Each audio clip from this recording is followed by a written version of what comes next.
আসসালামু আলাইকুম, আফসানা পিয়া স্বাগত জানাচ্ছি এনটিভির দুপুরের খবরে। ক্রাউন সিমেন্ট শিরোনাম দেখছিলেন, এবার পুরো খবর।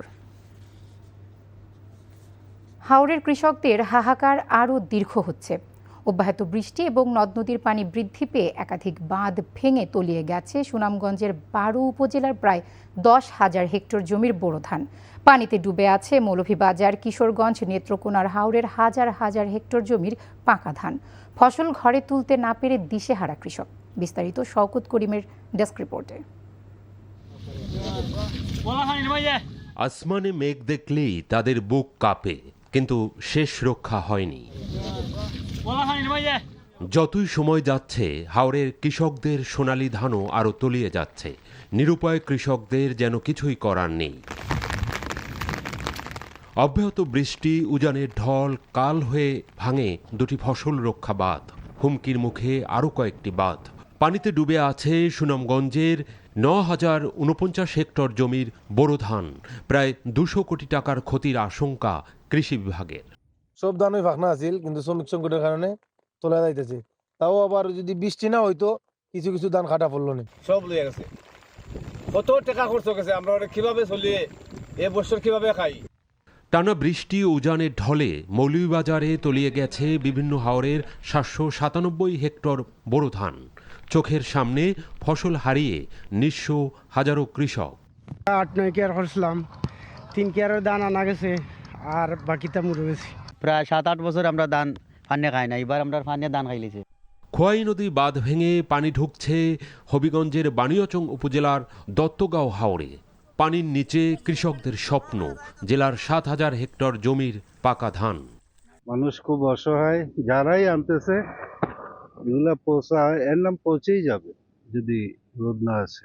আমরা তো এই ১৫-২০ কেয়ারের মতো করছিলাম, এখন ২-৩ কেয়ার খাটছি, আর সব তলে গেছে।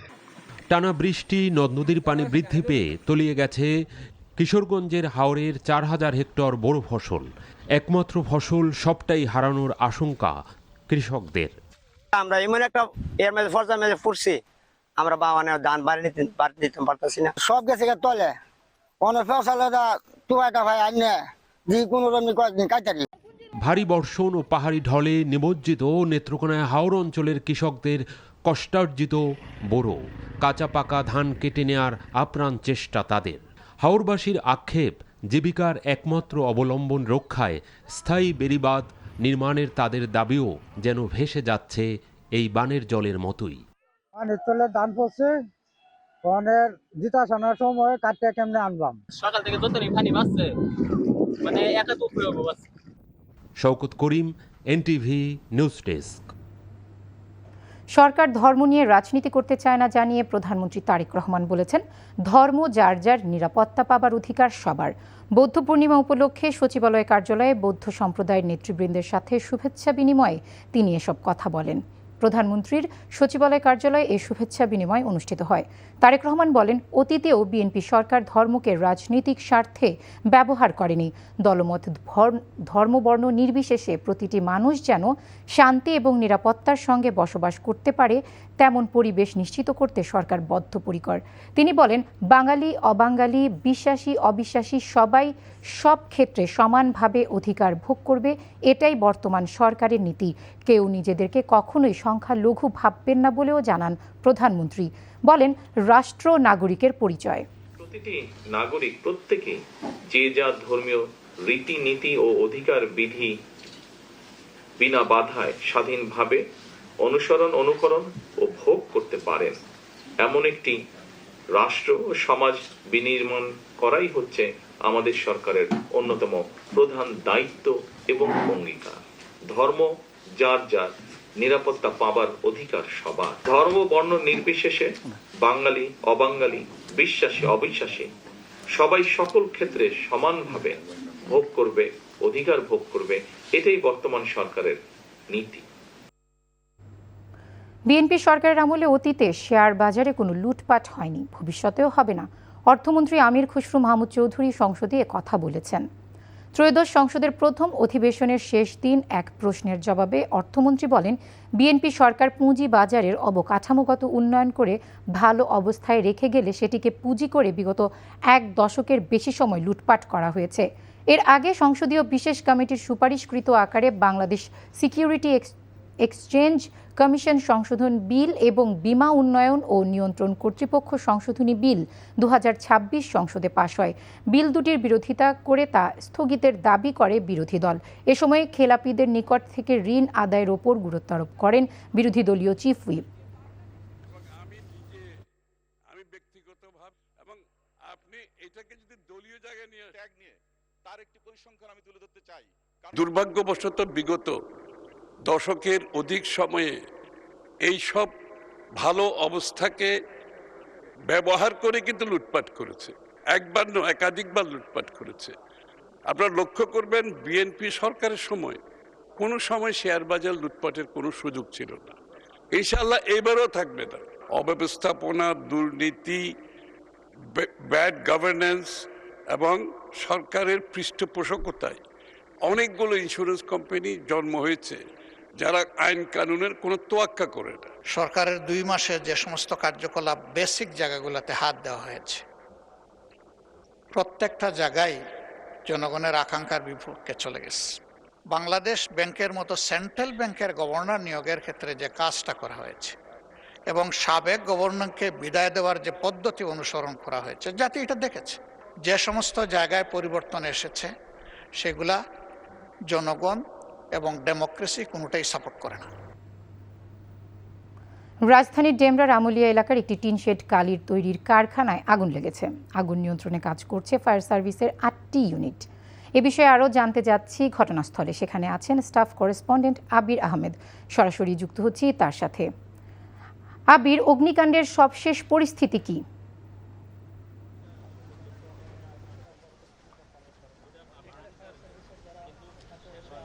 আগুন এখন নিয়ন্ত্রণে এসেছে বেলা 11টার দিকে। মূলত এটি একটি আমাদের পিছনে যেটি দেখতে পাচ্ছেন এটি মূলত একটি কেমিক্যাল কারখানা, অর্থাৎ এখানে রং, কালি এই ধরনের যে পণ্যগুলো সেগুলো মূলত উৎপন্ন হয়। বেলা 11টার দিকে এখানে একজন কারখানার কর্মী তিনি কাজ করছিলেন, তো হঠাৎ করেই সেখান থেকে কাজ করতে গিয়ে আগুন লাগে এবং যে ড্রামটিতে আগুন লাগে সেটি তিনি নিয়ে বাইরে বের হন এবং তিনিও কিন্তু গুরুতরভাবে দগ্ধ হন। আমরা এখন পর্যন্ত জেনেছি যে তার প্রায় 50 থেকে 60% দগ্ধ তিনি হয়েছেন। এখন পর্যন্ত যেটি জানতে পেরেছি যে 3জন আহত হয়েছে, তার মধ্যে একজনের অবস্থা গুরুতর, যিনি মূলত এই রং মিস্ত্রি যে এখানে কারখানার শ্রমিক যিনি কাজ করছিলেন মূলত তিনি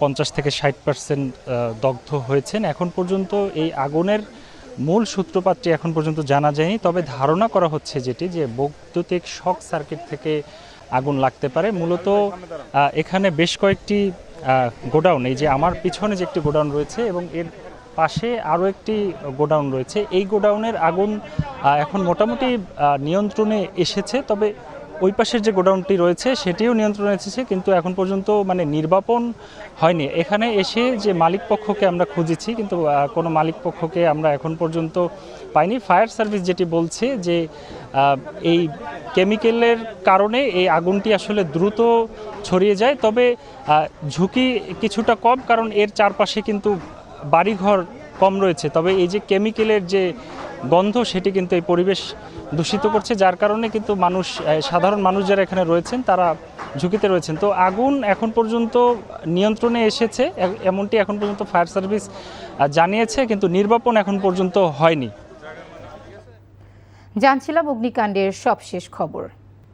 মহান মে দিবস উপলক্ষে কাল বিএনপির নয়াপল্টনের কেন্দ্রীয় কার্যালয়ের সামনে সমাবেশ করবে শ্রমিক দল। সেখানে প্রধান অতিথি হিসেবে বক্তব্য রাখবেন প্রধানমন্ত্রী তারেক রহমান। এ নিয়ে নয়াপল্টনে অনুষ্ঠিত সংবাদ সম্মেলনে প্রস্তুতির কথা জানান প্রধানমন্ত্রীর উপদেষ্টা নজরুল ইসলাম খান। 1 মে আন্তর্জাতিক শ্রমিক দিবস মে দিবস হিসাবে উদযাপন শুরু হয়। ওই হিসাব করলে আমরা পালন করছি 136তম মে দিবস। এটা একটা ঐতিহাসিক দিবস। শ্রমজীবী মানুষ এটা তাদের নিজেদের দিন বলে মনে করে, উৎসবের দিন বলে মনে করে। চিকিৎসা সংক্রান্ত ভুয়া ব্যবস্থাপত্র দাখিলের অভিযোগে সাবেক মন্ত্রী কামরুল ইসলামকে এভারকেয়ার হাসপাতালে চিকিৎসা নেওয়ার অনুমতি বাতিল করেছে আন্তর্জাতিক অপরাধ ট্রাইব্যুনাল 1। একই সাথে কামরুল ইসলামের আইনজীবীদের এ বিষয়ে 15 দিনের মধ্যে ব্যাখ্যা দিতে বলা হয়েছে। এই 15 দিন কামরুল ইসলাম বাংলাদেশ মেডিকেল হাসপাতালেই চিকিৎসাধীন থাকবেন। এছাড়া জুলাই অভ্যুত্থানে মানবতাবিরোধী অপরাধের মামলায় কামরুল ইসলাম এবং ওয়ার্কার্স পার্টির সভাপতি রাশেদ খান মেননের বিরুদ্ধে 3টি অভিযোগ গঠন করেছে ট্রাইব্যুনাল। 6 জুন এই মামলায় সূচনা বক্তব্য এবং সাক্ষ্য গ্রহণের দিন ধার্য করা হয়েছে। চিফ প্রসিকিউটর জানান, কামরুল ইসলামকে এভার কেয়ার হাসপাতালে চিকিৎসা নেওয়ার জন্য 2টি ভুয়া চিকিৎসাপত্র উপস্থাপন করা হয়েছিল। সেসব চিকিৎসাপত্রের ভিত্তিতে ট্রাইব্যুনাল তাকে এভার কেয়ার হাসপাতালে চিকিৎসা নেওয়ার অনুমতি দিয়েছিল। পরবর্তীতে প্রসিকিউশনের সন্দেহ হলে তারা তা ট্রাইব্যুনালে উপস্থাপন করেন। শুনানি শেষে এই আদেশ বাতিল করা হয়। জালিয়াতির বিষয়টি প্রমাণ হলে সংশ্লিষ্টদের বিরুদ্ধে ব্যবস্থা নেওয়া হবে বলেও জানান চিফ প্রসিকিউটর। ডিসেম্বরের মধ্যে চট্টগ্রামে আর কোনো জলাবদ্ধতা থাকবে না বলে আশ্বস্ত করেছেন স্থানীয় সরকার প্রতিমন্ত্রী মীর শাহে আলম। চট্টগ্রামের জলাবদ্ধতা নিরসনে সিটি মেয়র ডাক্তার শাহাদাত হোসেনকে প্রধান করে সংশ্লিষ্ট সব সংস্থার প্রতিনিধির সমন্বয়ে 19 সদস্যের কমিটি গঠন করা হয়েছে বলেও জানান প্রতিমন্ত্রী। প্রধানমন্ত্রীর নির্দেশে চট্টগ্রামের জলাবদ্ধতা পরিস্থিতি 2 দিনের পরিদর্শন শেষে সকালে সাংবাদিকদের তিনি এ কথা জানান। প্রতিমন্ত্রী জানান, নগরীর 36টি খালের মধ্যে 6টি খালের সংস্কার কাজ এখনো চলমান রয়েছে। এই বর্ষাতে আমি চট্টগ্রামবাসীকে মাননীয় প্রধানমন্ত্রীর পক্ষ থেকে এইটুকু আশ্বস্ত করতে পারি যে 70 থেকে 80% আপনার জলাবদ্ধতা থাকবে না। আর বাকি যে 15-20% থাকবে, এটার জন্য আপনাদেরকে ডিসেম্বর পর্যন্ত একটু অপেক্ষা করতে হবে এবং আমাদেরকে সময় দিতে হবে। এই ছিল দুপুরের খবরে। এই খবরের ভিডিও সহ আপডেট জানতে ভিজিট করুন NTV অনলাইন www.ntvbd.com। এছাড়াও এনটিভির জনপ্রিয় সব অনুষ্ঠান ও খবরের আপডেট জানতে ভিজিট করুন আমাদের ইউটিউব ও ভেরিফাইড ফেসবুক পেজ। 5টায় দেশের খবর দেখার আমন্ত্রণ রইল। ধন্যবাদ সবাইকে।